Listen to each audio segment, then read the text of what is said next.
नमस्कार दोस्तों, फिर से स्वागत है आप सभी का। जो भी व्यूअर्स थंबनेल देखकर इस वीडियो को केवल प्रीवियस ईयर क्वेश्चन पेपर का डिस्कशन समझकर स्किप करने वाले हैं, उन्हें बता दें कि आज का वीडियो पूरा देखें और बिल्कुल भी स्किप ना करें, क्योंकि ये केवल प्रीवियस ईयर पेपर का डिस्कशन नहीं है, बल्कि आज के वीडियो में वो सब बताया जाएगा जहाँ से एसएससी के सभी एग्जाम्स में जीके जीएस के क्वेश्चंस पूछे जाते हैं।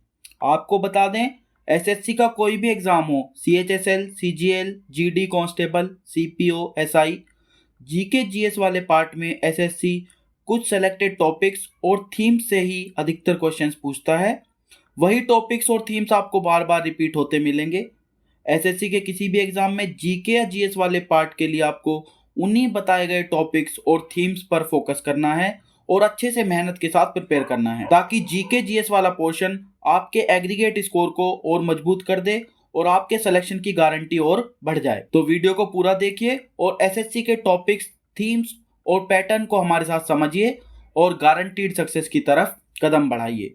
तो फिर चलिए शुरू करते हैं हम आज का ये अपना डिस्कशन। क्वेश्चन पेपर को दोनों लैंग्वेज में रखा गया है और डिस्कशन को भी दोनों ही लैंग्वेज में रखा जाएगा, ताकि ज़्यादा से ज़्यादा लोगों तक ये हमारा प्रयास जो है वो पहुंच सके। पहला क्वेश्चन है, where is the active volcano found in India? Bharat में सक्रिय ज्वालामुखी कहाँ पाए जाते हैं? इसमें आपको ऑप्शंस दिए हुए हैं, तो आपको बता दें कि इंडिया में टोटल कुल मिलाकर हमारे 7 वोल्केनोज हैं। 7 वोल्केनोज इंडिया में हैं, जिसमें से केवल एक ही वोल्केनो एक्टिव है और बाकी के जो 6 वोल्केनोज हैं वो या तो आप कहेंगे उनको डोरमेंट बोल सकते हैं, असक्रिय या निष्क्रिय भी बोलते हैं, या सुषुप्त भी बोल देते हैं, या फिर इनको हम इनएक्टिव बोल सकते हैं। और यही जो एक्टिव वोल्केनो है ये हमारा कहां पर है? ये हमारा अंडमान निकोबार आइलैंड में मौजूद है। और वहां पर भी ये कहां पर है? अंडमान निकोबार में भी एक स्पेशल जो जगह है जहां पे है वो है बैरन आइलैंड। तो भारत में एकमात्र सक्रिय ज्वालामुखी कहाँ है? वो है बैरन आइलैंड में। सक्रिय या एक्टिव वोल्केनो का मतलब वो है जिसमें एरप्शन या तो अभी भी चल रहा है या फिर हाल फिलहाल में ही उसमें एरप्शन हुआ है। जबकि डोरमेंट या इनएक्टिव वोल्केनो वो होते हैं जिनमें बहुत ही सालों पहले, बहुत काफ़ी लंबे समय पहले जो है कभी वो उसमें एरप्शन हुआ था और आज की डेट में उसमें ना कोई एरप्शन हो रहा है और काफ़ी टाइम से वो एरप्ट नहीं हुए हैं। तो अगले क्वेश्चन पे बढ़ते हैं। ये जो क्वेश्चन है ये मेनली ज्योग्राफी का ये क्वेश्चन है। फिजिकल ज्योग्राफी से इस टाइप के क्वेश्चन एसएससी पूछ लेता है। नेक्स्ट पे बढ़ते हैं। In which of the following countries was paper invented approximately 1900 years ago? तो पेपर के इन्वेंशन से रिलेटेड इसमें ये फैक्ट पूछा गया है। तो आपको बता दें कि पेपर का जो इन्वेंशन हुआ था वो लगभग 1900 से 2000 वर्ष पूर्व जो है हमारा पेपर जो है फर्स्ट पेपर वो बनाया गया था। और आपको बता दें कि ये जो फर्स्ट पेपर बनाया गया था वो बनाया गया था, जो जगह है वो चाइना में जगह थी और उस जगह का नाम है ली यांग। ये जगह का नाम है ली यांग। और ये पेपर जो पहला फर्स्ट पेपर बनाया गया था वो किसने बनाया था? वो जिस व्यक्ति ने बनाया था उसका नाम था साई लुन। इन्होंने बनाया था ये। और ये साई लुन कौन थे? ये एक चाइनीज कोर्ट के ऑफिशियल थे। चाइनीज कोर्ट ऑफिशियल, जैसे आजकल कोर्ट में होते हैं ना गवर्नमेंट सर्वेंट्स, ऐसे ही उस टाइम कोर्ट में ऑफिशियल थे चाइनीज कोर्ट में। तो उन्होंने बनाया था। बनाया कैसे था? बनाने के लिए आपको हिस्ट्री जाननी, इसके बारे में जानना है। तो इन्होंने मलबेरी कहते हैं हम शहतूत उसको, मलबेरी की बार्क ली, उसके साथ बार्क इन्होंने हेम्प को मिलाया, हेम्प एक ग्रास होती है, हेम्प को मिलाया और साथ में कुछ रेग्स और वाटर, इन चारों को इन्होंने अच्छे से मिक्स कर लिया। मिक्स करने के बाद इन्होंने इनको एक पल्प में मैश कर लिया, और फिर इसको ड्रेन कर दिया, प्रेस करके ड्रेन कर दिया, मतलब सारा पानी जो लिक्विड था वो निकाल दिया और उसको फिर थिन मैट के रूप में सुखा दिया, लटका दिया, हंग थिन मैट, और उसको धूप में जो है सुखा लिया। और इस तरह से पहला पेपर जो है वो बना। ठीक है, तो ये तो हमारी पेपर की हिस्ट्री रही। इसमें साथ में ही आपको थोड़ा सा और पेपर के बारे में बता दें। तो जो पहली पेपर की मिल थी, आपको ये पता होना चाहिए कि पहली पेपर की मिल कहाँ शुरू हुई। तो फर्स्ट पेपर मिल जो है वो चाइना में शुरू नहीं हुई। फर्स्ट पेपर जरूर चाइना में बना, लेकिन फर्स्ट पेपर मिल जो है वो हमारी शुरू हुई बगदाद में। और बगदाद आज की डेट में कहाँ पे है? ये है आपका इराक में। ठीक है, इसी तरह से क्वेश्चन अब ये भी आ सकता है कि इंडिया में पेपर कहाँ शुरू हुआ पहला। तो इंडिया में जो सबसे पहला पेपर मिल इंडिया में बनी, वो आपकी फर्स्ट पेपर मिल जो इंडिया में हुई थी स्टार्ट, वो हुई थी सेरमपोर। और ये सेरमपोर हमारा कहाँ है? ये बंगाल में है, उस टाइम के बंगाल में था। और ये कब बनी थी? ये 1812 में फर्स्ट को पेपर मिल इंडिया में शुरू हुई थी। अब ये जो पेपर था यहाँ पे, ये मशीन मेड नहीं था, ये हैंडमेड पेपर था। तो सेकंड क्वेश्चन होगा कि इंडिया में फर्स्ट मशीन मेड पेपर मिल कहाँ पे हुई थी? तो जो फर्स्ट मशीन मेड पेपर मिल इंडिया में शुरू हुई है वो हमारी बनी थी, जगह का नाम है बेली।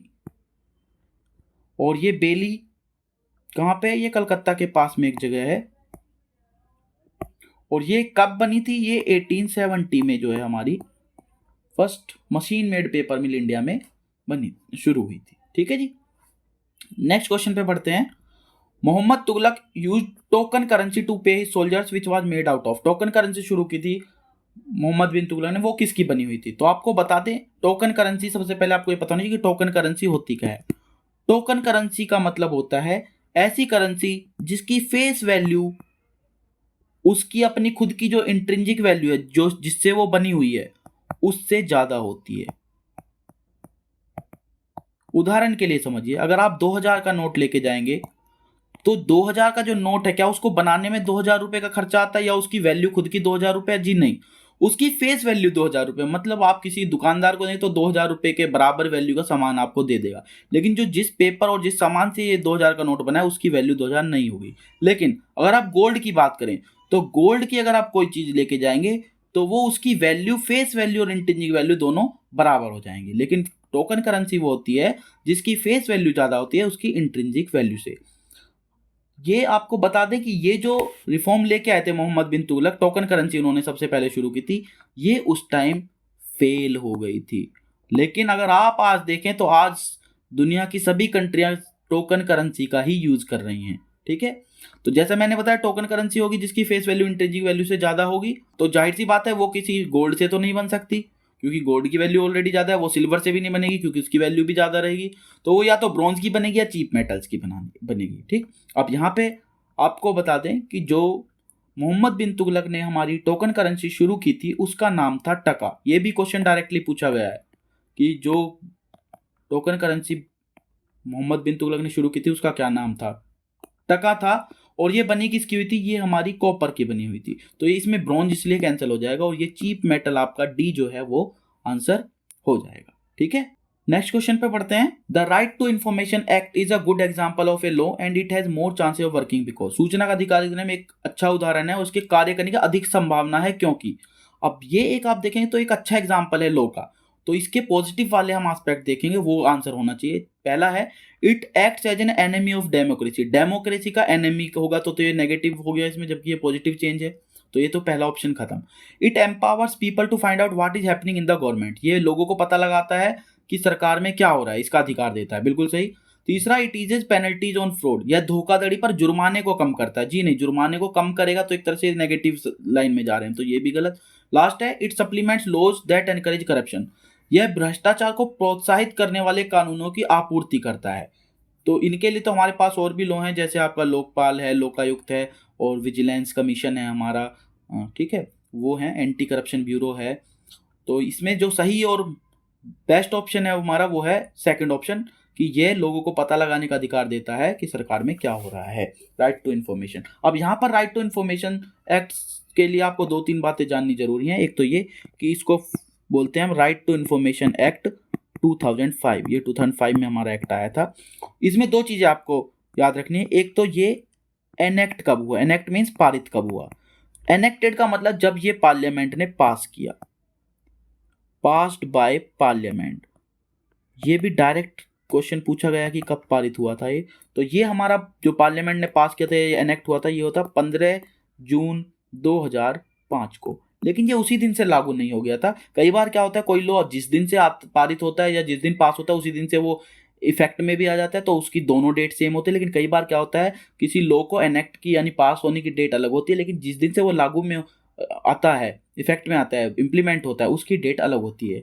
तो ये इम्प्लीमेंट कब हुआ, इम्प्लीमेंटेड, या इसको हम और एक शब्द होता है केम इनटू फोर्स, फोर्स में कब आया।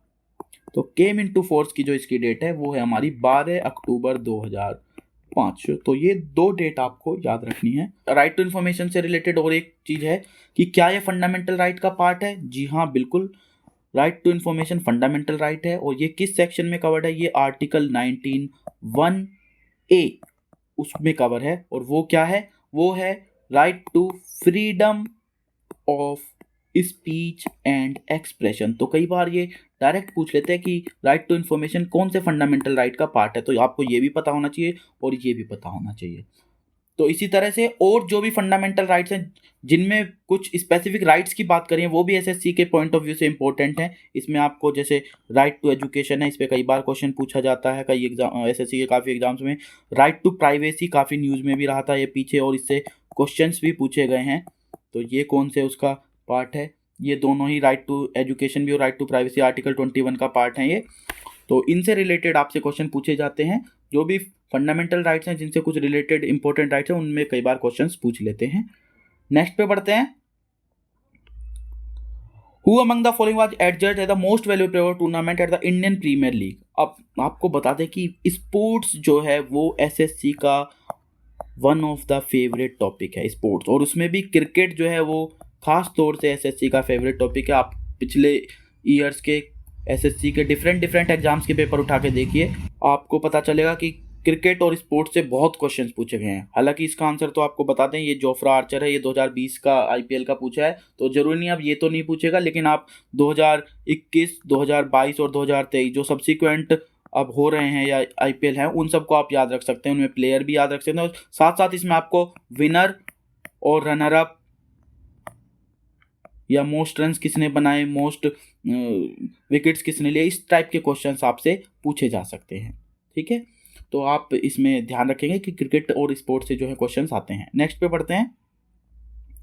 इन which state was the special awareness campaign for women mission Shakti launch in October 2020। ये करंट अफेयर का क्वेश्चन था, उस टाइम काफी न्यूज में था, इसलिए ये क्वेश्चन आपका आ गया है। मिशन शक्ति लॉन्च हुआ अक्टूबर 2020 में। तो ये मिशन शक्ति यूपी गवर्नमेंट ने हमारा लॉन्च किया था अक्टूबर 2020 में। और ये मिशन शक्ति, जैसे इसके नाम से पता चला, शक्ति एक तरह से डेडिकेटेड टू मदर गॉडेस, तो गॉडेस को ये है, तो इसलिए शक्ति से जो वुमेन एम्पावरमेंट हमारा अच्छा लगता है। तो ये मिशन भी इसीलिए था, to create awareness about women empowerment, नारी सशक्तिकरण के प्रति जागरूकता के लिए ये जो है मिशन चलाया गया था। यूपी गवर्नमेंट ने ये मिशन चलाया था, और इसका जो एम था वो था, this mission is aimed to provide safety and security to women in the state.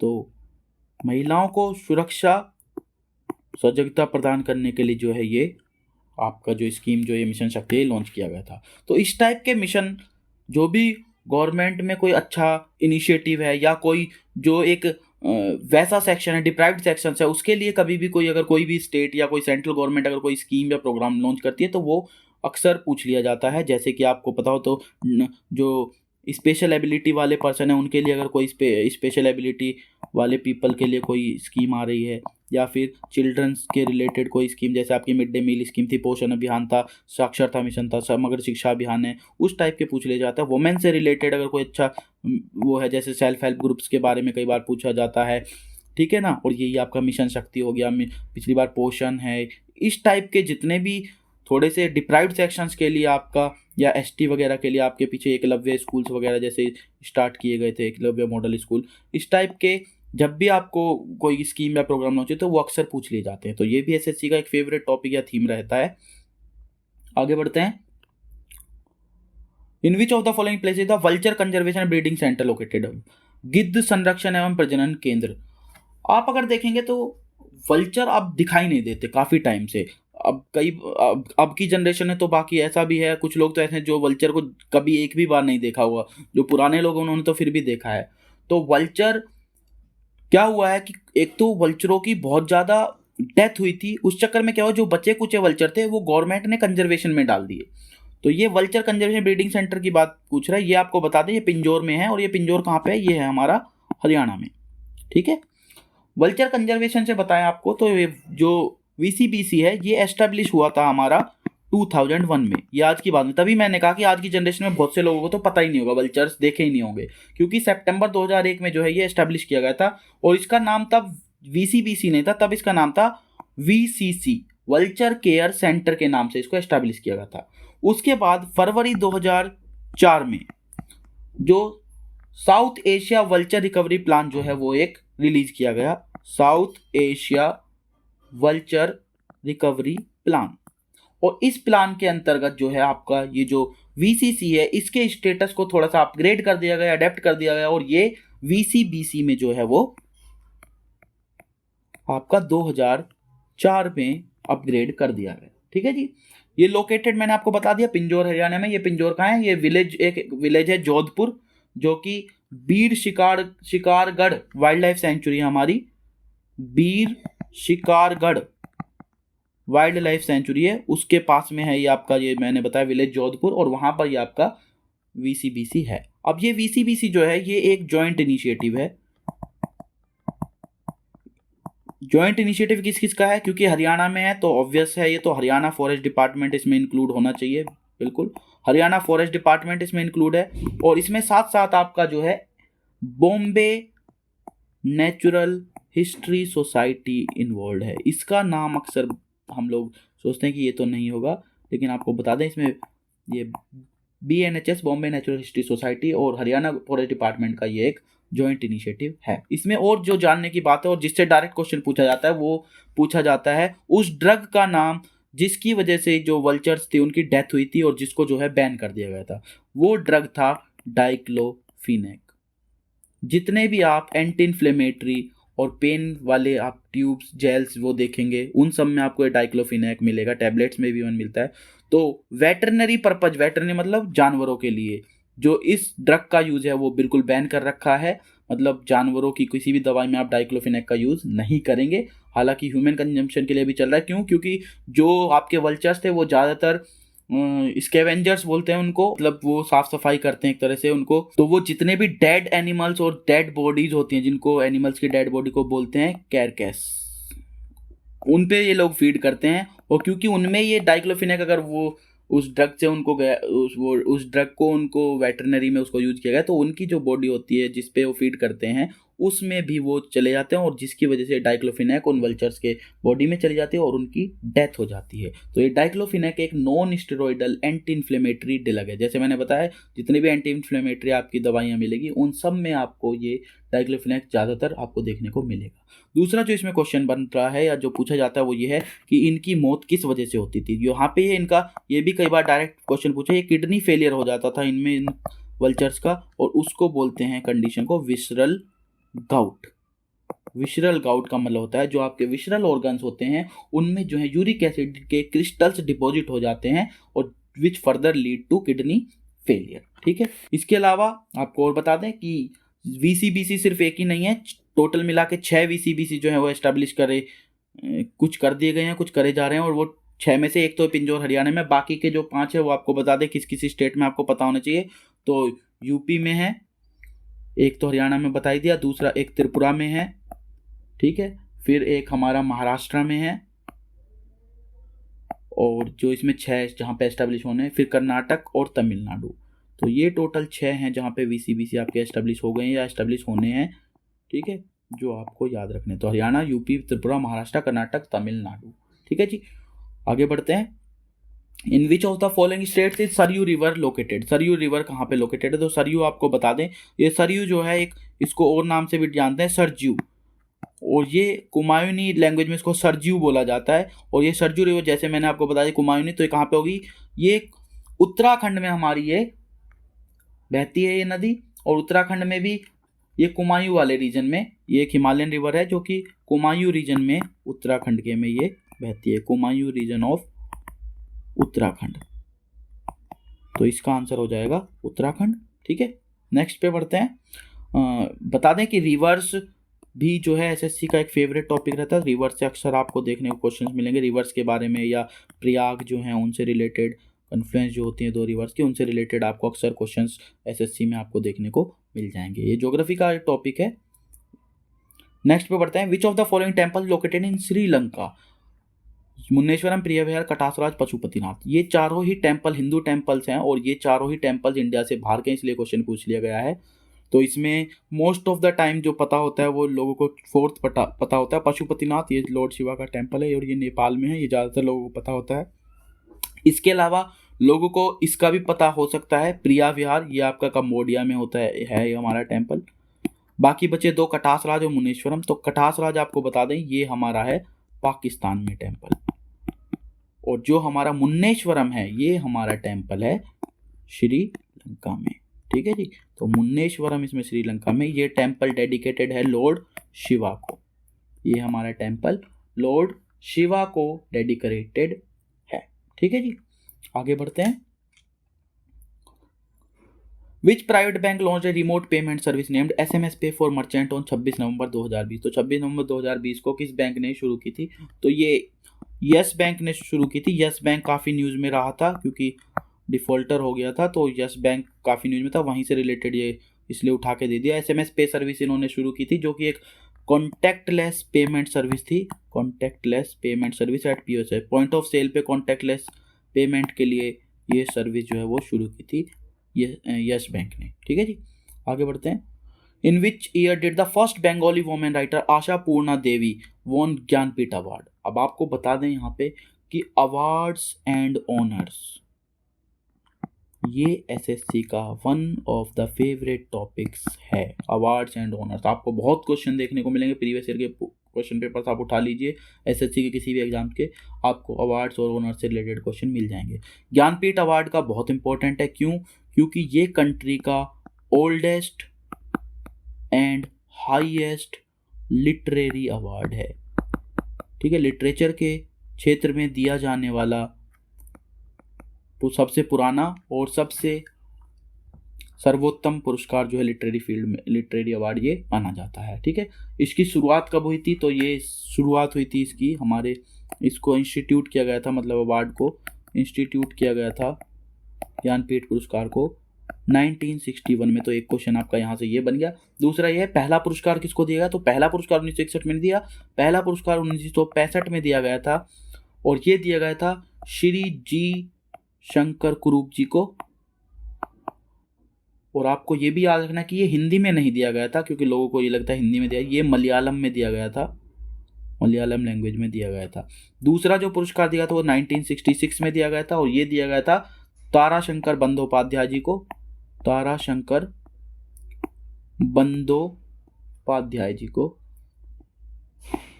और ये आपको बता दें ये भी हिंदी से नहीं था, ये आपका ये हमारा था बंगाली से। ये इसलिए बताया क्योंकि जो फर्स्ट बंगाली अवार्ड था ज्ञानपीठ पुरस्कार वो आशा पूर्णा देवी जी को नहीं दिया गया था, वो दिया गया था ताराशंकर बंदोपाध्याय जी को। लेकिन फर्स्ट बंगाली वुमेन राइटर जो थी वो आशा पूर्णा देवी जी थी और इनको जो ये अवार्ड दिया गया था ये दिया गया था हमारा 1976 में। तो जो दूसरी चीज और ये है कि आशा पूर्णा देवी जी फर्स्ट वुमेन राइटर थी जिनको ज्ञानपीठ पुरस्कार मिला। तो ये फर्स्ट बंगाली भी थी और फर्स्ट वुमेन भी थी, तो इनको दिया 1976 में, और ये फर्स्ट वुमेन भी थी और ये फर्स्ट बंगाली वुमेन भी थी, ये मैंने आपको बता दिया। वैसे फर्स्ट बंगाली जो थे वो ताराशंकर बंदोपाध्याय जी थे। ठीक है, अब इसकी दो कंडीशंस आपको याद रखनी है कि ये जो अवार्ड दिया जाता है इस अवार्ड के लिए दो कंडीशन है। पहली कि केवल इंडियन राइटर को मिल सकता है ये, ओनली इंडियन राइटर, और दूसरा कि केवल इंडियन लैंग्वेज को ही मिलेगा, वो भी जो 8th शेड्यूल में इंक्लूडेड है। तो केवल 8th शेड्यूल की इंडियन लैंग्वेज को ही ये, इंडियन लैंग्वेज में लिखे हुए लिटरेचर को ही ये अवार्ड मिल सकता है। तो आपको होमवर्क है ये कि आप 8th शेड्यूल की लैंग्वेज कौन कौन सी है वो पता करिए। टोटल 22 लैंग्वेज है, ये मैं आपको बता देता हूँ। बाकी कौन कौन सी कब ऐड हुई, शुरू में कितनी थी, फिर कौन सी ऐड हुई, फिर कौन सी, ये आपका होमवर्क है। आगे बढ़ते हैं। Ballabhgarh became an important trading centre under the leadership Jat ruler. किस जाट रूलर के जो है नेतृत्व में बल्लभगढ़ एक महत्वपूर्ण व्यापारिक केंद्र बन गया। तो यहाँ पे चारों ही राजा राम, सूरजमल, रणधीर सिंह जी और बदन सिंह, ये चारों ही जो है जाट रूलर्स हैं, लेकिन इनमें जो आप देखेंगे तो सबसे इंपॉर्टेंट है सूरजमल। सूरजमल जो है सबसे मोस्ट फेमस जाट रूलर रहे हैं इंडिया के, और इनको आपको बता दें सूरजमल जी को इंडियन प्लेटो के नाम से भी जाना जाता था। क्वेश्चन डायरेक्ट पूछा हुआ है कि which of the following ruler is known by the name of Indian Plato. Hindi में बोलते थे भारतीय अफलातून। किस शासक को भारतीय अफलातून कहा जाता है? तो ये हमारे सूरजमल जी थे। ठीक है, सूरजमल जो है जाट में बहुत इंपॉर्टेंट रूलर रहे हैं। इंपॉर्टेंट रूलर से रिलेटेड अक्सर क्वेश्चंस पूछता है एसएससी, ये भी एक फेवरेट टॉपिक है इनका, जो भी फेमस रूलर्स हैं उनसे पूछता है। नेक्स्ट देखते हैं, who was the governor general of British India when the annexation of Punjab was carried out by Britishers. जब पंजाब का एनेक्सेशन हुआ तो गवर्नर जनरल कौन थे? सबसे इंपॉर्टेंट चीज़ बता दें कि गवर्नर जनरल और उनके कार्यकाल में जो भी इंपॉर्टेंट इवेंट्स हुए हैं वो एसएससी का फेवरेट टॉपिक है। कुछ जो इंपॉर्टेंट इवेंट्स हुए हैं उनसे रिलेटेड गवर्नर जनरल पे कई बार क्वेश्चन आया कि ये किस के टाइम पे परमानेंट सेटलमेंट कौन लेके आया, ये वाला रिफॉर्म कौन लेके आया, ये वाला इवेंट किसके उसमें हुआ, ये सब। एजुकेशन पॉलिसी किसके टाइम पे आई, कांग्रेस किस गवर्नर जनरल के टाइम पे बनी, जब इंडिया इंडिपेंडेंट हुआ उस टाइम गवर्नर जनरल कौन थे, या फिर जब सिविल डिसोबीडियंस मूवमेंट सेकंड वाला हुआ, सब जब सिविल डिसोबीडियंस मूवमेंट या क्विट इंडिया मूवमेंट हो तब कौन गवर्नर जनरल, या फिर ये था, इस टाइप के वाइसरॉय था। ये बहुत क्वेश्चन पूछे गए, तो गवर्नर जनरल और उनके रिलेटेड रिफॉर्म्स और इवेंट्स आपको पढ़ने हैं, ये इंपॉर्टेंट टॉपिक है। यहाँ पे हम डिस्कस करते हैं पंजाब के एनेक्सेशन की। तो पंजाब से रिलेटेड आपको दो बातें याद रखनी है कि 2 युद्ध हुए, एक फर्स्ट एंग्लो सिख वार, एंग्लो से मतलब अंग्रेज ब्रिटिश और सिख हमारे सिख हो गए, फर्स्ट एंग्लो सिख वार, और एक सेकेंड एंग्लो सिख वार। 2 ही युद्ध हुए हैं एंग्लो और सिख के बीच, पहला और दूसरा। पहला एंग्लो सिख वार जो हुआ है वो हमारा हुआ है 1845 से 1846 में, और इस वॉर में क्या हुआ, जो जम्मू कश्मीर वाला पोर्शन था वो सारा का सारा एनेक्स कर लिया ब्रिटिश इंडिया ने, और ये दोनों ही युद्ध जो है समाप्त हुए ट्रीटी ऑफ लाहौर से। तो पहली ट्रीटी ऑफ लाहौर जब हुई, इसमें जम्मू एंड कश्मीर जो है वो एनेक्स कर लिया गया था ब्रिटिश का इंडिया द्वारा। फिर क्या हुआ, जम्मू कश्मीर को जो है अंग्रेजों से ईस्ट इंडिया कंपनी से खरीदा किसने? ये आपका खरीद लिया गुलाब सिंह ने। ठीक है, तो पहले क्योंकि वो पंजाब का पार्ट था, जो पंजाब की रियासत थी या पंजाब का जो एस्टेट था उसका पार्ट था J&K, लेकिन क्योंकि पंजाब से जो एंग्लो सिख वार फर्स्ट हुआ था उसमें उन्होंने ब्रिटिश ने कब्जा लिया, उसके बाद गुलाब सिंह ने इसको परचेज कर लिया जम्मू एंड कश्मीर का, और वो वहाँ का राजा जो है महाराज बन गया। ठीक है, तो इस तरह से जम्मू कश्मीर पंजाब से अलग हुआ। दूसरा जो एंग्लो सिख वार हुआ था वो हमारा हुआ है 1848 से 1849 तक ये चला है, और इस टाइम पे आपको पता हो तो गवर्नर कौन था? लॉर्ड डलहौजी। सबसे ज्यादा एनेक्सेशन जो किया गया है वो डलहौजी के टाइम पे, तो आप इससे एक तुक्का भी मार सकते हैं अगर चाहें तो इसमें। और 1848-49 में लॉर्ड डलहौजी थे, उस टाइम पे सेकेंड एंग्लो सिख वार हुआ, और ये जो खत्म हुई वॉर वो ही ट्रीटी ऑफ लाहौर से। जैसे मैंने बताया दोनों ही ट्रीटी ऑफ लाहौर से हुई थी। और एक चीज और बता दी, ये गुलाब सिंह ने परचेज की थी, ये की थी treaty of Amritsar. Treaty of Amritsar के थ्रू गुलाब सिंह ने जो जम्मू एंड कश्मीर है वो ब्रिटिश ईस्ट इंडिया कंपनी से परचेज्ड कर लिया था, purchased from east India company. ठीक है जी, ट्रीटी ऑफ लाहौर हुई 1849 में। उसमें क्या हुआ, उसमें पंजाब को जो है वो एनेक्स कर लिया गया लॉर्ड डलहौजी के द्वारा। ठीक है, तो इसमें लॉर्ड डलहौजी से रिलेटेड एक और चीज आप याद रखते थे कि इनकी जो प्रिंसिपल था वो क्या था, विप्लव का सिद्धांत। आप लोगों ने सुना होगा सभी को। ठीक है, विप्लव का सिद्धांत हिंदी में लिख देते हैं, विप्लव का सिद्धांत।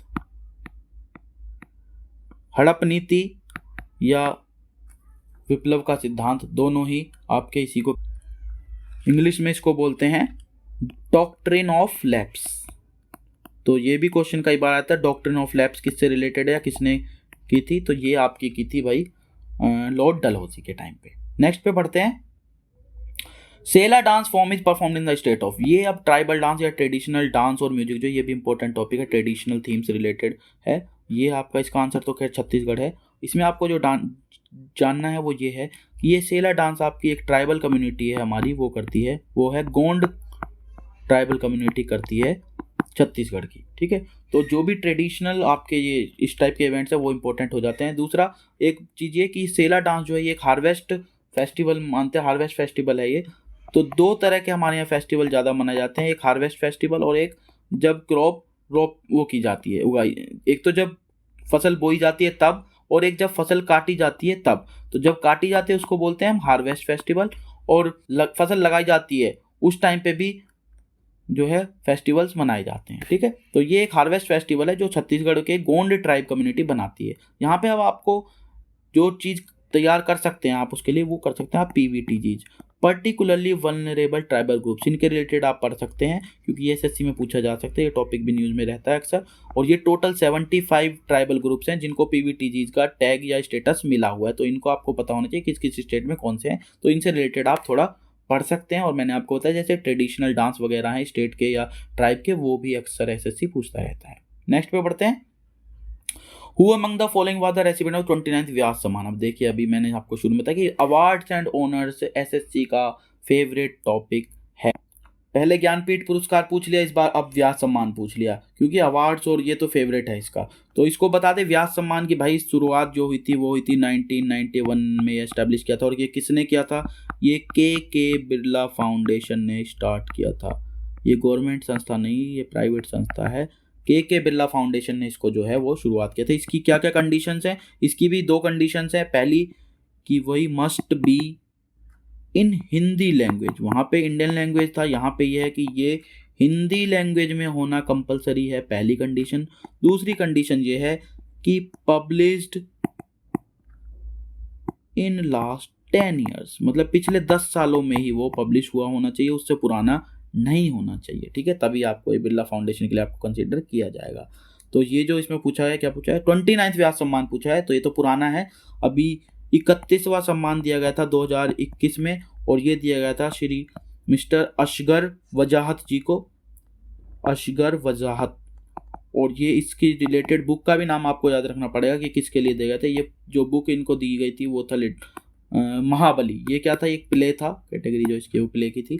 30वां दिया गया था 2020 में। ये किसको दिया था? ये शरद के पगाड़े, इनको दिया गया था। और इनकी जो पुस्तक थी उसका नाम था पाटलिपुत्र की सम्राज्ञी, उसके लिए दिया गया था। ये एक नॉवल थी। और ये जो 29वां था, ये 2019 का अवार्ड था, ये दिया गया था नाशिरा शर्मा जी को दिया गया था। नाशिरा शर्मा जी को ये दिया गया था। और इनकी जो बुक थी वो थी कागज की नाव।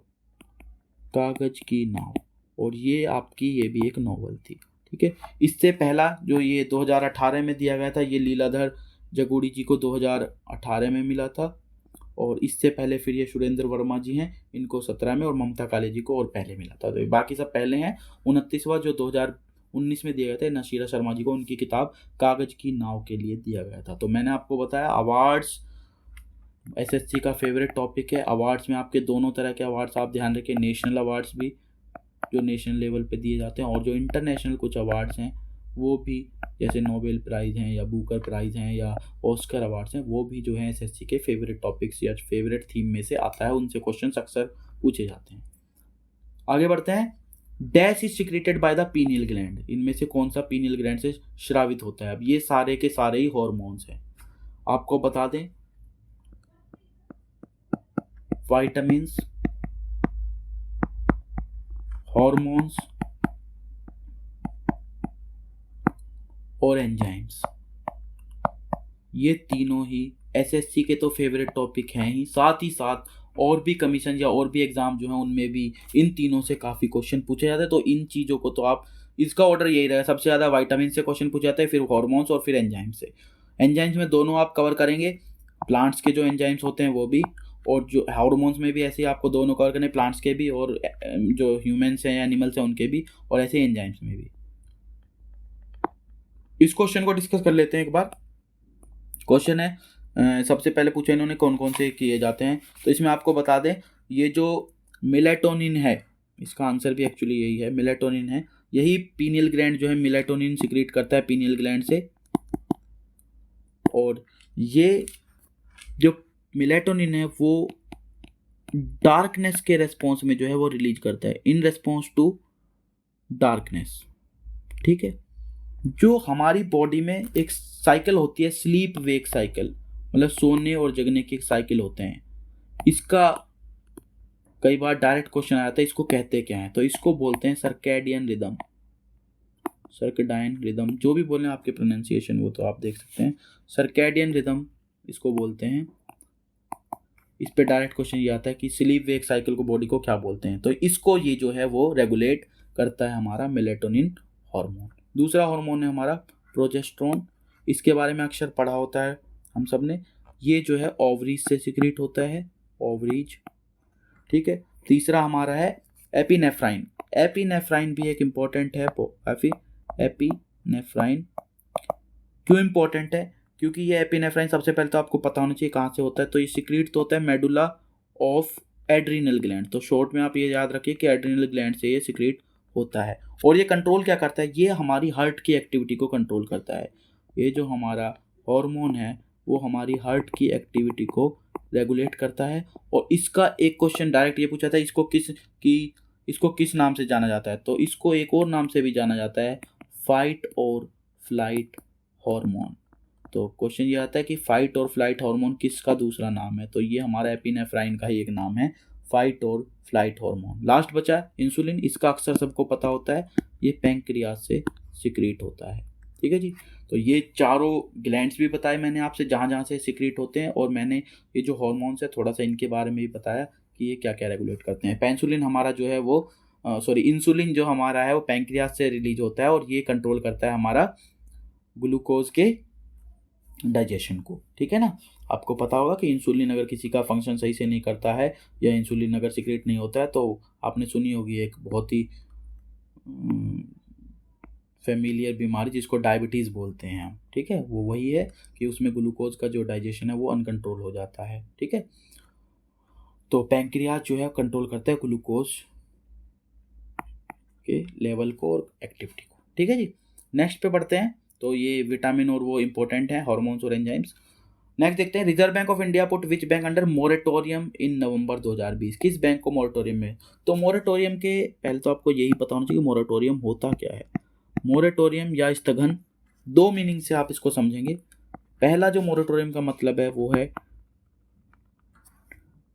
टेम्पोरेरी स्टॉपिंग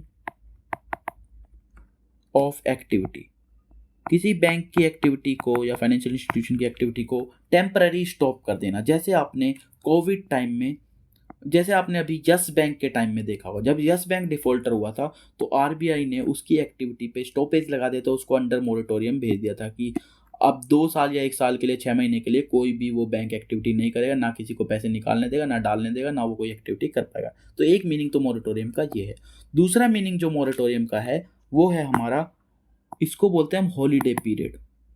और हॉलीडे पीरियड किसके लिए है, ये हॉलीडे पीरियड है ये for start of payment of EMI या लोन। आपने कोई लोन लिया है या ईएमआई लिया है तो आपको थोड़ा सा हॉलीडे पीरियड देते हैं कि आपको अभी से किस्त नहीं देनी है, आपको 2 महीने बाद, 3 महीने बाद आपको किस्त शुरू करनी है। ये हमने ऑब्जर्व किया था कोरोना के टाइम पे, कोविड टाइम पे पेंडेमिक में क्या हुआ था, आरबीआई ने क्या कहा था कि कोई भी बैंक जो है वो ईएमआई या लोन जो है वो फोर्सफुली नहीं करेगा। 2-3 महीने का, 6 महीने का मोरेटोरियम देता कि इस पीरियड में जो है, जब लॉकडाउन लगा था उस पीरियड में कोई भी ईएमआई या लोन कि उसके लिए अगर कोई नहीं भरता है तो आप उस पर ना ब्याज लगाएं ना पेनल्टी लगाएंगे। तो एक मोरेटोरियम का मतलब ये होता है जो हॉलीडे पीरियड को दर्शाता है। ठीक है, तो इसका आंसर है, रिजर्व बैंक ने किसको नवंबर 2020 में किया था, इसका आंसर तो लक्ष्मी विलास बैंक है, ये लक्ष्मी विलास बैंक। और इस मोरेटोरियम के जस्ट बाद ही क्या हुआ था, सब्सिक्वेंटली ये हुआ था कि आरबीआई ने, पहली बात तो ये बता दूं, आरबीआई ने कैप लगा दी थी कि आप 25,000 से ज़्यादा विड्रॉल नहीं कर सकते हैं। 25,000 रुपये से ज़्यादा विड्रॉल नॉट अलाउड कर दिया था। और इसके बाद जब ये मोरेटोरियम लग गया, इसके बाद क्या हुआ, लक्ष्मी विलास बैंक जो है वो मर्ज कर दिया गया किसके साथ, डीबीएस के साथ। डीबीएस भी पूछ सकता है आपसे कि ये कहाँ का बैंक है, तो डीबीएस आपको बता दें, वैसे तो इतना इंपॉर्टेंट है नहीं, लेकिन ये आपको पता होना चाहिए ये सिंगापुर का एक बैंक है। तो लक्ष्मी विलास बैंक जो किसके साथ मर्ज कर दिया गया है, ये डीबीएस बैंक के साथ मर्ज कर दिया गया है। आगे बढ़े, नेक्स्ट हमारा क्वेश्चन है, to which nation does swimmer Gaurika Singh who was the youngest athlete in Rio Olympic 2006। जैसे मैंने आपको बताया कि स्पोर्ट जो है वो बहुत फेवरेट कैटेगरी है एसएससी की, तो इसमें इन्होंने पूछा, इसका आंसर देख लेते हैं पहले। ये जो यंगेस्ट एथलीट बनी थी रियो ओलंपिक 2016 में, ये बनी थी गोरिका सिंह। ये कहाँ की थी? ये थी हमारी नेपाल की। ठीक है जी। तो स्पोर्ट्स हम आपको बता रहे थे कि स्पोर्ट जो है one of the favourite topics है हमारा एसएससी का, और इन स्पोर्ट्स में भी कुछ ऐसे हैं जो आपको और इम्पोर्टेंट प्रिपेयर करने, जैसे आपको ओलंपिक्स अभी 2020 में टोक्यो हुआ था हमारा, उससे पहले रियो 2016 में हुआ है। एशियन गेम्स, ये भी अक्सर एसएससी का फेवरेट टॉपिक रहता है, और जो कॉमनवेल्थ गेम्स हैं वो हमारे इम्पोर्टेंट हैं। उसके अलावा कोई भी वर्ल्ड कप है, फुटबॉल, हॉकी, ठीक है, या वर्ल्ड चैम्पियनशिप्स हैं जैसे कि बॉक्सिंग की हुई या और हैं, ठीक है, वर्ल्ड लेवल पे जो इवेंट्स होते हैं वर्ल्ड चैम्पियनशिप, वो एसएससी के फेवरेट हैं। तीसरे आपको बता दें, जो टेनिस में जितने ग्रैंड स्लैम्स होते हैं आपके, Wimbledon, French open, Australian open, चारों के चारों आपके इंपॉर्टेंट हैं, इनके बारे में आपको पता होना चाहिए, इनसे बहुत क्वेश्चन पूछा जाता है। इसके अलावा टेबल टेनिस, बिलियर्ड्स, इन सब से भी कभी कभी पूछ लेते हैं। बाकी स्पोर्ट्स की अगर बात करें तो चेस, हॉकी, फुटबॉल और ग्रैंड प्रिक्स, मैंने आपको बताया ग्रैंड प्रिक्स, आजकल बैडमिंटन भी हो गया है। ग्रैंड प्रिक्स आपको मैं बता दूं, F1 रेस जो होती है, जो कार रेस होती है, उसको बोलते हैं ग्रैंड प्रिक्स। ठीक है, ये सब इम्पोर्टेंट है, और साथ में बैडमिंटन भी लिख लीजिए आप। और क्रिकेट तो वन ऑफ द फेवरेट है एसएससी का, क्रिकेट से तो आप पूछता ही रहता है अक्सर। तो ये टॉपिक्स आप स्पोर्ट्स में जरूर प्रिपेयर करें, इन पे ज़्यादा फोकस रखें। जब भी आप करंट अफेयर्स पढ़ें, कोई मैगजीन या कोई न्यूज़, तो आप उनमें देखें कि अगर इस टाइप के आते हैं तो उनको आप ध्यान रखें। नेक्स्ट देखते हैं, which of the following not an abiotic component of ecosystem. तो इकोसिस्टम के पारिस्थितिकी तंत्र का एक अजैविक घटक नहीं है। तो इकोसिस्टम के हमारे दो कंपोनेंट होते हैं, एक बायोटिक होता है कंपोनेंट, नाम से ही पता है, बायो मीन्स लाइफ, और एक होता है एबायोटिक जिसमें लाइफ, नॉन लिविंग। तो ये लिविंग वाला कंपोनेंट है और ये नॉन लिविंग वाला कंपोनेंट है। तो ये क्वेश्चन तो हालांकि इजी है, तो इसमें लिविंग ऑर्गेनिम्स हमारा वो आंसर हो जाए, क्योंकि ये बाकी के सारे जो हैं वो नॉन लिविंग वाले पार्ट है, एबायोटिक हैं। एबायोटिक में इसके अलावा और भी आते हैं, जैसे टेम्परेचर तो है ही, मिनरल्स हैं, विंड है, इसके अलावा रेनफॉल है, ह्यूमिडिटी है, सनलाइट है, टेम्परेचर है, टेम्परेचर तो ऑलरेडी हो गया, ह्यूमिडिटी, सनलाइट, रेनफॉल, ठीक है ना, ल्यूमिनिसेंस, ये सारे के सारे भी एबायोटिक, वही एबायोटिक पार्ट्स हैं। माइक्रो ऑर्गेनिम्स, लिविंग ऑर्गेनिम्स और प्लांट्स, एनिमल्स, ये सारे के सारे हमारे बायोटिक फैक्टर्स होते हैं, ठीक है ना। वाटर एक बहुत इंपॉर्टेंट एबायोटिक फैक्टर है, ठीक है जी। तो इसमें आपको बताना ये है कि जो एसएससी का जो एनवायरनमेंट या इकोलॉजी वाला रिलेटेड, एनवायरनमेंट, इकोलॉजी और बायोडाइवर्सिटी, इससे जो रिलेटेड अक्सर क्वेश्चंस आपको देखने को मिलेंगे। तो ये तीनों टॉपिक जो है एसएससी एक तरह से पूछता है। आजकल पॉल्यूशन भी हो गया, या क्लाइमेट चेंज और पॉल्यूशन भी आजकल इसी में इंक्लूड आप कर सकते हैं, ठीक है। नेक्स्ट बढ़ते हैं, what was the rank of India in the final medals tally of Commonwealth games. देखिए फिर से एक स्पोर्ट्स का क्वेश्चन आ गया। कॉमनवेल्थ गेम्स की 2018 की फाइनल टैली में इंडिया का कौन सा स्थान, क्योंकि पुराना पेपर है तो 2018 का पूछा हुआ है इसमें आपसे।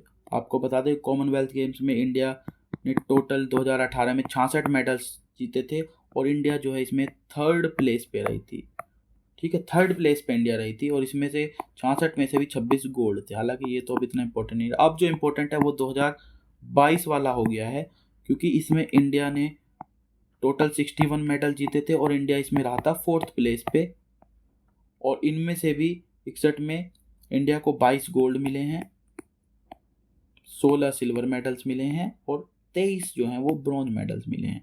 ये 2022 का कहाँ पे हुआ था, अगला कहाँ पे होगा ये, और कौन से नंबर का कॉमनवेल्थ गेम्स था, ये आपको पता होना चाहिए। तो ओलंपिक्स और कॉमनवेल्थ गेम्स और एशियन गेम्स में आपको वेन्यूज़ पे भी काफ़ी क्वेश्चन देखने को मिलेंगे। आपको एसएससी पूछता रहता है अक्सर, वेन्यू, इंडिया का प्लेस क्या रहा था वो पूछ लेता है। और ओलंपिक्स में तो खास तौर से अगर इंडिया में किसी ने गोल्ड मेडल लिया है, क्योंकि गोल्ड मेडल ओलंपिक्स में इंडिया को जल्दी नहीं मिल पाता है, तो वो भी इम्पोर्टेंट हो जाता है। साथ में कई बार ओलंपिक के मैस्कट या कॉमनवेल्थ गेम्स के मैस्कट से भी क्वेश्चन पूछे गए हैं, तो इन पे आप ध्यान रख सकते हैं। नेक्स्ट देखते हैं, different crops grown in alternate rows is an example of, किसका एग्जाम्पल है? तो इसमें 4 ऑप्शन दिए, intercropping, contour cropping, combined cropping, mixed cropping. तो आपको बता दें यहाँ पे इन चारों में क्या क्या होता है आपको ये पता होना चाहिए। कंटूर क्रॉपिंग में क्या होता है, ये मोस्टली हिली एरियाज में आपको देखने को मिलेगी कंटूर क्रॉपिंग। कंटूर क्रॉपिंग में क्या होता है, इस तरीके की सीढ़ी नुमा बना के कंटूर्स बनाए जाते हैं जिन पे जो है फार्मिंग या क्रॉपिंग की जाती है, इसको कंटूर क्रॉपिंग बोलते हैं। ये मेनली सोइल इरोजन और वाटर के कंजर्वेशन को करने के लिए मेनली की जाती है। तो ये वाला तो इसमें नहीं है, अल्टरनेट रोज में नहीं लगाने। उसके अलावा इंटरक्रॉपिंग इसका आंसर है। इंटरक्रॉपिंग की जाती है, अलग अलग रोज में अलग अलग फसलें उगाई जाती हैं। एक रो में एक फसल है, दूसरी रो में दूसरी फसल उगाई जाती है, फिर वही पहली फसल, इस तरीके से फसल उगाई जाती हैं। इसके बाद हमारी आती है कंबाइंड क्रॉपिंग और मिक्स्ड क्रॉपिंग। कंबाइंड क्रॉपिंग में फसलें उगाई जाती हैं, दो से अधिक फसलें एक साथ उगा देते हैं, 2 फसलें एक साथ उगा दें। लेकिन उनमें क्या होता है, one of the basic difference between intercropping and mixed cropping is कि ये आपकी मान लो मिक्स्ड क्रॉपिंग है और ये हमारी इंटरक्रॉपिंग है। इनमें जो बेसिक डिफरेंस जो है वो ये है कि मिक्स्ड क्रॉपिंग में जो लाइफ साइकिल है, same time of maturity and life cycle of crops. लेकिन इंटरक्रॉपिंग में क्या होता है, डिफरेंट लाइफ साइकिल होती है उनकी और मैच्योरिटी टाइम भी डिफरेंट होता है। एक क्रॉप मैच्योर होगी तो दूसरी उस टाइम मैच्योर नहीं होगी, डिफरेंट मैच्योरिटी टाइम होता है। तो अलग अलग टाइम पे अलग अलग टाइम पे काटी जाती हैं और अलग अलग उनकी लाइफ साइकिल होती है इंटरक्रॉपिंग में। लेकिन जो मिक्स्ड क्रॉपिंग होती है उसमें सेम टाइम होती है मैच्योरिटी की और सेम लाइफ साइकिल होती है। कंबाइंड क्रॉपिंग में क्या होता है, 5-6 तरह की फसलें आप एक साथ बो देते हैं और उनको आप काट लेते हैं। इंटरक्रॉपिंग में बता दिया, ऐसे रोज होती हैं और उसमें वो उगाई जाती हैं। तो क्रॉपिंग पैटर्न्स और क्रॉप से रिलेटेड भी क्वेश्चंस काफ़ी पूछा जाता है। पहले अक्सर वो रबी खरीफ ये सब पूछता था, रबी खरीफ और जायद पूछता था। आजकल वो डिफरेंट तरह के जो कंजर्वेशन, सॉइल कंजर्वेशन से रिलेटेड या जो अलग अलग तरह की, जैसे मिक्स्ड फार्मिंग से कई बार क्वेश्चन आया है या एग्रीकल्चर से रिलेटेड और इंपॉर्टेंट टॉपिक से भी क्वेश्चन अब अक्सर पूछने लगा है। Next, which of the following is non justiciable in nature in Indian constitution. तो नॉन जस्टिसिएबल पूछ रहे हैं कौन है इंडियन कॉन्स्टिट्यूशन में। यहाँ पे अगर आपको पता है कि जो हमारे 2 इम्पोर्टेंट पार्ट्स हैं हमारे कॉन्स्टिट्यूशन के, एक है फंडामेंटल राइट्स और एक है हमारे DPSP, directive principles of state policy. जो फंडामेंटल राइट हैं वो हमारे हैं जस्टिसिएबल और जो DPSP हैं वो हैं हमारे नॉन जस्टिसिएबल। तो सबसे पहली चीज़ तो आपको ये पता होना चाहिए कि जस्टिसिएबल क्या होता है, नॉन जस्टिसिएबल क्या होता है।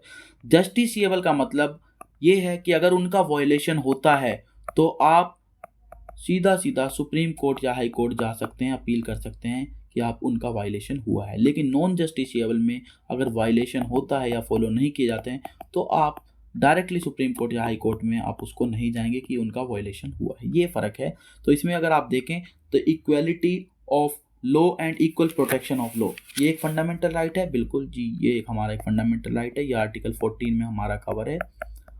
अच्छा, protection with respect to conviction of offences, बिल्कुल ये भी फंडामेंटल राइट है। ये आर्टिकल 20 में हमारा कवर है। आगे देखते हैं, equal justice and free legal aid, ये हमारा DPSP है और ये हमारा एक फंडामेंटल राइट नहीं है। तो ऑब्वियस सी बात है, फंडामेंटल राइट नहीं तो नॉन जस्टिसेबल हो गया। और ये हमारा आर्टिकल 39A में कवर्ड है। आप इसे चाहें तो आर्टिकल को याद रखते हैं, 39A का एक पार्ट है। फ्रीडम टू मैनेज रिजर्व है, बिल्कुल ये फंडामेंटल राइट का पार्ट है और ये हमारा आर्टिकल 26 में कवर्ड है। तो ये मैंने बताया आपको कि ये कौन कौन सा क्या है। इसमें आपको एक चीज़ बता दें कि SSC के कुछ फेवरेट टॉपिक्स हैं, जैसे कि फंडामेंटल राइट्स हैं, कॉन्स्टिट्यूशन से बता दें पॉलिटी वाले पार्ट से, DPSPs हैं, फंडामेंटल ड्यूटीज़ हैं, ठीक है, अमेंडमेंट्स हैं, शेड्यूल्स हैं और प्रीएम्बल। इन कुछ चुनिंदा थीम्स और टॉपिक्स पर SSC अक्सर आपको ज़्यादातर SSC के एग्जाम्स में क्वेश्चंस आपको देखने को मिलेंगे। तो इनको आप फोकस कर सकते हैं और इनको आप प्रिपेयर कर सकते हैं अच्छे से। आगे बढ़ते हैं। According to the public affairs index 2020 which among the following has the adjust best govern union territory in the category of. तो पब्लिक अफेयर्स इंडेक्स, ये करंट अफेयर्स का क्वेश्चन है, उस टाइम एक इंडेक्स आया होगा उसका पूछा है। तो ये PAI 2020 पूछा है इन्होंने।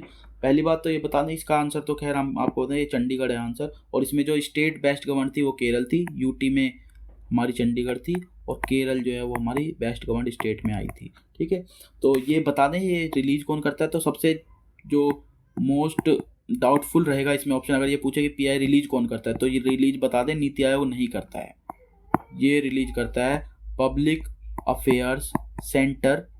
ठीक है जी, ये पब्लिक अफेयर्स सेंटर जो है वो रिलीज करता है। और अब क्योंकि ये तो पुराना एक पेपर है, अगर अब की बात करें तो पब्लिक अफेयर्स इंडेक्स 2022 में जो बेस्ट जज्ड स्टेट है वो हमारी हरियाणा थी। हरियाणा जो है बेस्ट स्टेट में रही है। ठीक है, तो इंडेक्स जो हैं वो SSC के थोड़े से फेवरेट रहते हैं। इसमें आपके सिर्फ ये नेशनल वाले ही नहीं, एक तो नेशनल में तो आप ये ध्यान रखिए कि नीति आयोग जितने भी इंडेक्स आपके लॉन्च कर रहा है या रिलीज करता है वो सारे इंपॉर्टेंट है। साथ ही साथ इंटरनेशनल लेवल पे देखो तो WHO, UNEP, United Nation Environment Programme, World Economic Forum, आपका वर्ल्ड बैंक और आपका नीति आयोग मैंने बता दिया। इस तरह के जो इंपॉर्टेंट कुछ ऑर्गेनाइजेशन हैं जो भी इंडेक्स या कुछ रिलीज करते हैं वो सारे इंपॉर्टेंट हो जाते हैं, क्योंकि SSC अक्सर इंडेक्स और कॉन्फ्रेंस और समिट से क्वेश्चंस पूछता रहता है। कॉन्फ्रेंस, समिट्स, इनसे SSC अक्सर क्वेश्चन पूछता है, तो ये वाला टॉपिक आप कवर कर सकते हैं। नेक्स्ट पे देखते हैं, which of the following countries is the second largest cotton producer in the world as of October 2020। पुरानी खबर है, अक्टूबर 2020 में कौन सी कंट्री जो है सेकंड प्रोड्यूसर थी। तो बता दें उस टाइम पे चाइना नंबर 1 पे थी और इंडिया जो है वो सेकंड नंबर पे थी। लेकिन अभी हाल फिलहाल की जो रिसेंट न्यूज़ ये है कि रिसेंटली इंडिया ने चाइना को भी सरपास कर दिया है। इंडिया हैज सरपास्ड चाइना, और इस टाइम नंबर 1 प्रोड्यूसर कौन है कॉटन का, वो है इंडिया। और आपको बता दें कि इंडिया अब नंबर 1 प्रोड्यूसर भी बन गया, और इंडिया पहले से ही जो है वो सबसे ज़्यादा जो कॉटन के प्रोडक्शन में एरिया है वो इंडिया के ही अंडर है। तो एरिया अंडर प्रोडक्शन में तो इंडिया पहले से ही आगे है, अब इंडिया प्रोड्यूसर भी सबसे बड़ा बन गया है। एरिया अंडर प्रोडक्शन की अगर हम बात करें तो जो ग्लोबल एरिया की अगर बात करें तो उसमें से 40% जो एरिया है वो इंडिया के पास है जहाँ पे कॉटन की खेती होती है। 40% of global area under cotton production वो इंडिया के अंदर है। इंडिया के अंदर प्रोडक्टिविटी कम है, प्रोडक्टिव मतलब यील्ड पर यूनिट एरिया जो होती है, प्रोडक्टिविटी इंडिया में लो है। प्रोडक्टिविटी लो, प्रोडक्टिव क्या मतलब हम समझते हैं, मैंने अभी बताया आपको, यील्ड पर यूनिट एरिया या यील्ड पर हेक्टेयर जो इंडिया की है वो कम है। लेकिन प्रोडक्शन का जो एरिया अंडर प्रोडक्शन है वो सबसे ज़्यादा पहले भी था, अब भी है, और अब तो इंडिया रिसेंट न्यूज़ के हिसाब से इंडिया जो है नंबर 1 कॉटन प्रोड्यूसर है वर्ल्ड में। ठीक है, नेक्स्ट पे बढ़ते हैं। The Kelkar committee 2015 is related to the 2015 में केलकर कमेटी जो है ये आई थी, ये किससे रिलेटेड ये पूछा है। तो कमिटीज़ अक्सर ही SSC की one of the favourite topics है। तो केलकर कमेटी इनमें से देखते हैं, calculation of GDP, fixation poverty, merger of banks, PPP model. ये जो PPP model of infrastructure development था, ये जो है केलकर, विजय केलकर जी इसके चेयरमैन थे, उनकी अध्यक्षता में एक कमेटी बनाई थी और उसने जो है ये इसकी इंफ्रास्ट्रक्चर डेवलपमेंट के PPP मॉडल से रिलेटेड ये कमेटी बनी थी।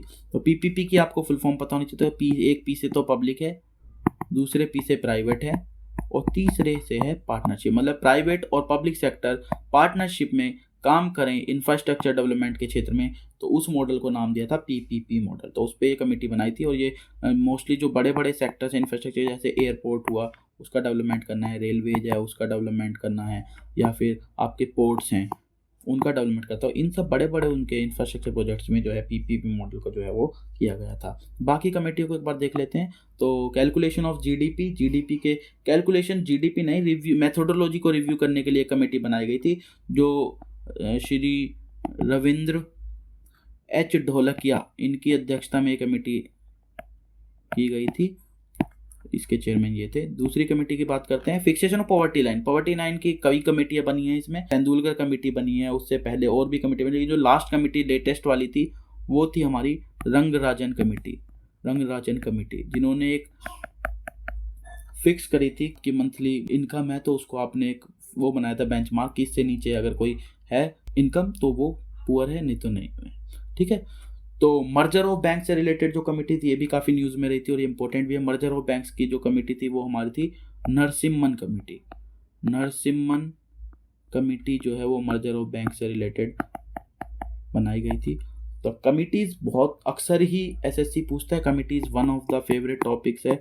तो कमिटीज़ के बारे में आप पढ़िए, और कोई अगर रिसेंटली न्यूज़ में कोई कमेटी बनती है कोई नई या वो, तो उसके बारे में आपको पढ़ना है, क्योंकि वो एसएससी अक्सर उससे क्वेश्चन पूछता है।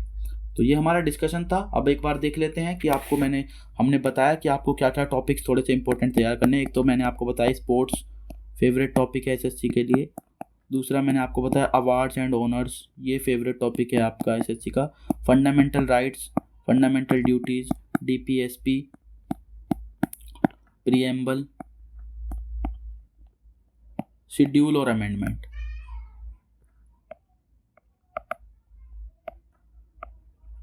और अभी क्योंकि हाल ही में प्रेसिडेंट का भी इलेक्शन हुआ था अभी पीछे, तो प्रेसिडेंट वाला टॉपिक और उनकी पावर और वो सब भी आपके इम्पोर्टेंट हो जाते हैं। ये आप पॉलिटी वाले पार्ट में आप समझिए कि इम्पोर्टेंट हैं। उसके अलावा मैंने आपको बताया कि जो भी अवार्ड्स तो दोनों ही कवर कर लेना आप, इंटरनेशनल भी और नेशनल भी। जो रिपोर्ट्स हैं कुछ या इंडेक्स हैं, रिपोर्ट्स, इंडेक्स और कमेटी, ये आप पढ़ सकते हैं। इंडेक्स और रिपोर्ट्स तो मैंने आपको बताया नीति आयोग की हैं, कुछ इंपॉर्टेंट वाली इकोनॉमिक फोरम, वर्ल्ड बैंक, इन सब की आपको पढ़नी है, वो बहुत ही इंपॉर्टेंट हो जाती हैं। जो बुक्स हैं रिसेंट वाली, कई बार उनसे भी टॉपिक पूछा जाता है। और जो किसी फेमस पर्सनैलिटी से रिलेटेड भी बहुत क्वेश्चन आता है, और कोई फेमस पर्सनैलिटी की अगर डेथ हुई है तो उससे भी रिलेटेड क्वेश्चंस आपको कई बार देखने को मिलेंगे। एसएससी अक्सर उन्हें पूछता रहता है। तो कुछ ये टॉपिक्स हैं, आगे पेपर्स डिस्कस करेंगे उनमें भी बाकी हम टॉपिक्स देखेंगे। तो ये आज का हमारा डिस्कशन था। आशा करते हैं कि आपको ये पसंद आया होगा। और जो हमारा इस वीडियो के माध्यम से मेन मकसद था कि आप लोगों को एसएससी के जीके और जीएस वाले पोर्शन का जो थीम्स और इम्पोर्टेंट टॉपिक्स थे जिससे एसएससी के हर एग्जाम में क्वेश्चन पूछे जाते हैं, वो बताना था कि क्या एसएससी का पैटर्न रहता है। जो भी टॉपिक्स हमने और थीम्स बताए, आप उन पे फोकस करके अपने जीके और जीएस वाले पार्ट में अच्छा स्कोर कर सकते हैं। एसएससी एग्जाम के पॉइंट ऑफ व्यू से तो बहुत ही इंपॉर्टेंट वीडियो है। और बाकी के जीडी के वीडियो हम ऑलरेडी अपलोड कर चुके हैं, उनके लिंक्स आपको डिस्क्रिप्शन में मिल जाएंगे या फिर हमारे प्लेलिस्ट में आपको बाकी वीडियोज मिल जाएंगे। अगर आपको ये हमारा वीडियो और हमारा ये एफर्ट पसंद आता है तो आप कमेंट कर सकते हैं, लाइक कर सकते हैं, और हमारे चैनल को ज़्यादा से ज़्यादा शेयर कीजिए ताकि ज़्यादा से ज़्यादा लोगों तक ये हमारी पहुँच हो सके और ज़्यादा से ज़्यादा लोगों को इसका लाभ मिल सके। धन्यवाद।